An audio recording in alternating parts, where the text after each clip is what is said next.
ওরে জন্মিলে চলিতে পারে যোদ্ধা বলি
রাজন আপনি নাকি আপনার কন্যা পার্বতীর এক দৈত্য পাত্র দেখে বিবাহ দিতে চান, তাই তো আপনার কন্যা পার্বতীর আমরা দৈত্য পাত্রের সন্ধান নিয়ে এসেছি রাজন। বলেন শিবন, আমার কন্যা পার্বতীর সেই দৈত্য পাত্রটিকে। রাজন, আপনার কন্যা পার্বতীর দৈত্য পাত্রটি হলো সেই দেবাদিদেব মহাদেব। আপনি যদি আদেশ দেন তাহলে দেবাদিদেব মহাদেবকে আমরা ভোর সাথে সজ্জিত করে নিয়ে আসবো রাজন। ঠিক আছে ঋষিগণ, আজ আমি আপনাদের আদেশ দিলাম, যার আপনারা সকলে মিলে ওই দেবাদিদেব মহাদেবকে ভোর সাথে সজ্জিত করে নিয়ে আমার রাজ দরবারে করো আগমন, আমার এই রাজ দরবারে করো আগমন।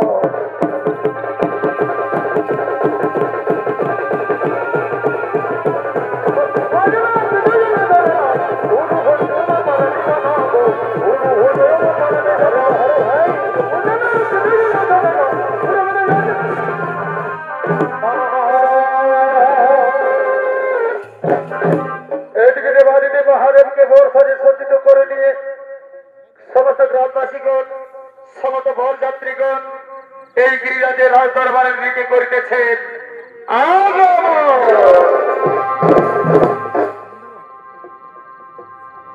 সমস্ত ভোর যাত্রীগণ চলেছেন এই গিরিরাজের রাজ দরবারের দিকে।